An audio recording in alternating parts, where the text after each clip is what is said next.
কি চাচা, আপনাদের মতো মুরব্বী গ্রামে থাকতে যদি আমার জীবনটা নষ্ট হয়ে যায়, তাহলে পর উপরওয়ালার কাছে আপনারা কি জবাব দিবেন কোন তো? শোনো বড় গাদা, উপরালার কাছে কি জবাব দেবো সে চিন্তা না করে তুমি বরং আমাকে কয়া দাও, তোমার জীবন নষ্ট হওয়া না হয় আমার কি করার আছে কও।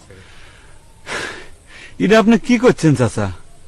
আপনার চোখের সামনে একটা যুবক সওয়াল বিয়ে না করবার বাইরে বৃদ্ধ হওয়ার উপক্রম হচ্ছে, আর আপনি করছেন যে আপনার কি করার আছে। তোমার বিয়ে হচ্ছে না এতে আমার কি করার আছে রে বাপু, আমি তো বুঝতেছি না। আমি তোমার বাপও না মাও না, এমনকি রক্তেরও কেউ না। আমি তো মনে করি করার অনেক কিছু আছে। আমার বাপ মা ফেল মারলি পরে আপনারা গ্রামবাসী যারা মুরব্বী আছেন তাদের এগিয়ে আসা উচিত না? আপনার দেখেন হাত ধরে অনুরোধ করতেছি চাচা, আমার একখান বিয়ের ব্যবস্থা করে দেন, যেমন হোক তেমন হোক। মনে করেন যে খালি একখান বউ হলেই চলবে।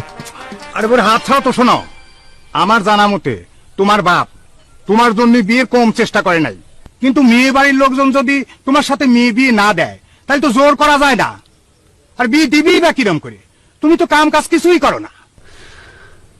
আজও দেখলাম তোমার বুড়ি বাপটার দোকান বন্ধ করে মুকামে যাওয়া লাগলে, আর তুমি এত বড় জুয়েন সাওয়াল আজারি পেশাল পাড়িয়ে বেড়াচ্ছাও।